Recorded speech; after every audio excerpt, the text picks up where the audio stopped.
All right, let's get right into it. Welcome to today's Comprehensive Explainer, where we're mapping the most critical updates from the May 17th, 2026 daily dossier directly to your UPSC syllabus. We have a massive amount of ground to cover today, and our goal is simple.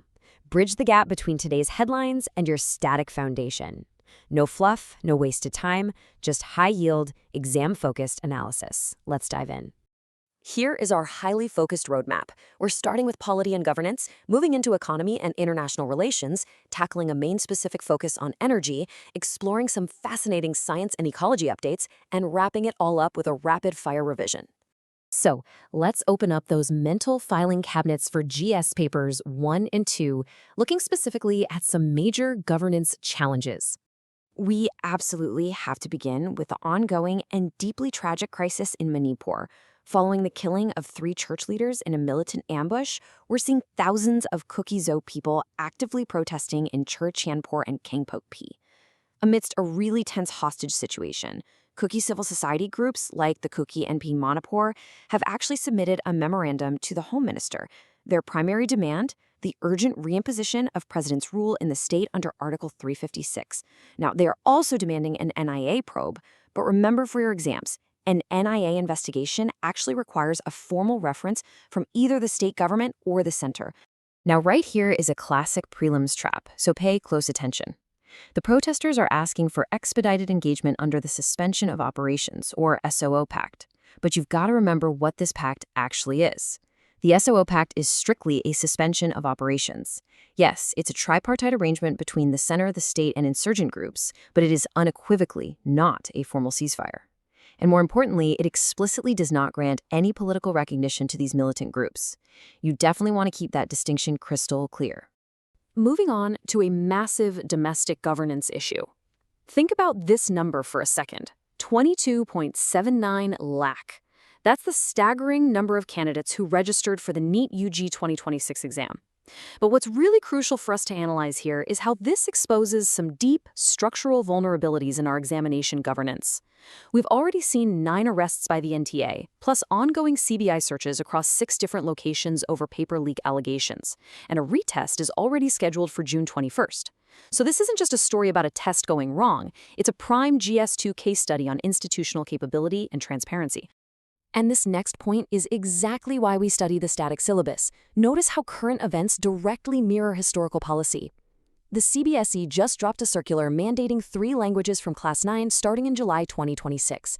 At least 2 of those have to be native Indian languages. And hey, no board exams for the 3rd language, just internal assessments. But look at the foundation. This new CBSE mandate is literally the modern operationalization of the Historic Qatari Commission's 3-language formula from way back in the 1960s.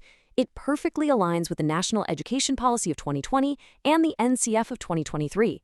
Shifting gears to heritage under GS1, the Madhya Pradesh High Court recently made a massive ruling, declaring the ASI-protected Baushala complex in Dhar a Hindu temple. Now, this specific complex is protected under the AMSR Act of 1958. With the Mosque Committee set to appeal this to the Supreme Court, this is rapidly becoming a pivotal legal and cultural topic. It sits right at the intersection of medieval history and the Places of Worship Act. All right, let's pivot over to GS Papers 2 and 3, Economy and International Relations. If you ever wondered how geopolitics hits your wallet, just look at this sequence. It's like a giant, very expensive puzzle. Step 1, a distant conflict escalates near the Strait of Hormuz. Step 2, that escalation causes Brent crude to surge by an insane 69%, hitting a massive $110 a barrel.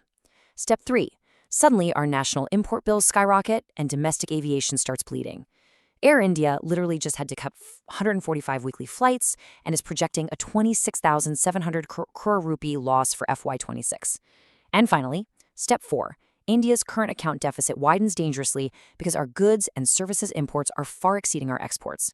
This puts immense pressure on the rupee, which has actually tumbled down to 95.96 against the dollar. Now, as we deal with these energy shocks, do not fall for this tricky terminology in your prelims. You might read news articles talking about LPG inventory and use confusing terms. Listen, rolling stock strictly refers to railway engines and train cars. It is completely non-standard to use that term for LPG inventory. On the flip side, India's Strategic Petroleum Reserves, or SPR, are managed by ISPRL, which is a subsidiary of the Ministry of Petroleum and Natural Gas. Keep those concepts totally separate in your mind. On the topic of transboundary resources, we have a complex legal deadlock happening right now over the historic 1960 Indus Waters Treaty. Originally, this treaty allowed India to construct run-of-river plants on the western rivers. However, following the Court of Arbitration's recent award regarding pondage, an award which India has formally rejected, this decades-old hydrodiplomacy is essentially in legal abeyance. India is currently pushing for simultaneous legal remedies while maintaining that this kind of critical diplomacy needs to be entirely insulated from broader bilateral tensions. Zooming out to the broader global stage, the recent foreign ministers' meeting here in Delhi showcased the brand new reality of a 10-member BRICS. The original 5, along with South Africa, have now officially been joined by Iran, the UAE, Egypt, Ethiopia, and Indonesia. Guys, this is a massive shift in multipolar alignment. It is a much, much larger table now. Interestingly enough, they issued a sprawling 63-paragraph chair statement but released absolutely no joint statement, which really sets up high stakes for the big summit later this September. Bringing it back home, extreme weather is creating a severe agrarian crisis and forcing some massive state interventions. Maharashtra just announced a staggering 31,628 crore rupee flood relief package designed to help roughly 3 million farmers across 6.5 million hectares. The human cost here is devastating. In districts like Tar Shiv alone, we saw 36 tragic suicides just between January and April. This entirely underscores how absolutely critical the Pradhan Mantri Fasal Bima Yojana, the PMFY, really is. Crop insurance premium rates are actively being updated right now to try and mitigate this intense distress. Okay, let's pivot. How is UPSC actually going to test you on this? Let's look at means integration. So imagine you sit down for your GS3 paper and you see this classic economy question.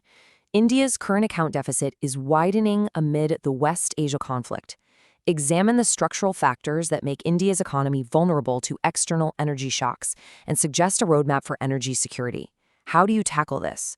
Well, your answer structure absolutely must transition from the immediate crisis, that $110 crude oil reality we just talked about, straight into an analysis of our long-term structural dependencies. And to really score those high marks, your conclusion has to lay out a clear shift. You need to argue that India must transition from reactive emergency firefighting to a highly proactive, green energy-driven security architecture. Your roadmap should explicitly hit on the EV transition, the aggressive push for green hydrogen, import substitution, and for the short-term shock absorption, strategic RBI forex interventions, like when the RBI sells dollars to stabilize our depreciating rupee. Hit those points and you've got a stellar answer. Let's move on to science, environment, and some potential prelims traps. You'll definitely want to jot down these 3 fascinating scientific breakthroughs for your prelims. First, researchers over at IIT Madras and ISC have managed to create a completely carbon-free version of ferrocene using osmium and boron rings. This was just published in the journal Science. Second, in a truly wild medical discovery, it turns out the actual physical mechanical forces of a heartbeat have been found to suppress the growth of heart cancer tumors. Nature is amazing, right? And third, out in the Impal Valley, an entirely new resident breeding colony of barn swallows has been discovered, and it's being uniquely protected by the local Métis community. Fantastic community-led conservation right there. Okay, deep breath. It's time for our rapid-fire revision summary to lock all of this in. Let's go. Lock these political and diplomatic updates into your short-term memory. PM Modi is off on a strategic 5-nation tour, making key stops in the UAE, Netherlands, Sweden, Norway, and Italy. Looking at state politics, the Kerala UDF alliance absolutely swept the board, with 102 out of 140 seats. Tamil Nadu just saw a major cabinet reshuffle, giving us new home and finance ministers. Karnataka just greenlit 1,122 new medical seats alongside a massive infrastructure grant. And geopolitically, there are currently back-channel regional dialogues happening between the RSS and Pakistan. Ground 2. Let's rattle these off. The NCB's Operation Rage Pill just seized over 227 kilograms of the drug Captagon and arrested a Syrian national. Next, do not get confused in your tech questions. The semiconductor giant TSMC is strictly Taiwanese, not South Korean. For heritage, the Netherlands has officially returned the 11th century Leiden copper plates, which are from the era of Raja Chola I out of Nagapatnam. And lastly, in legal updates, Robert Vadra was granted pre-arrest bail in the Shikapur land money laundering case. Before we wrap up, I want to leave you with a powerful thought, especially in light of the neat controversies we discussed. When you are writing your ethics or essay papers, I want you to genuinely ask yourself, Are our systems truly building meritocracy, or are they just measuring existing privilege? True meritocracy demands equal starting points. Examination reform simply has to be paired with foundational education equity. Think about that as you dive back into your books today. Keep reviewing these concepts, stay sharp, and I will see you in the next explainer.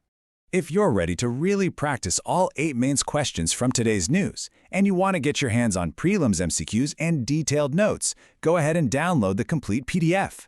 Just scan the QR code on your screen or use the link in the description to join our Telegram channel. Keep up the amazing work, stay consistent, and I will see you in the next explainer.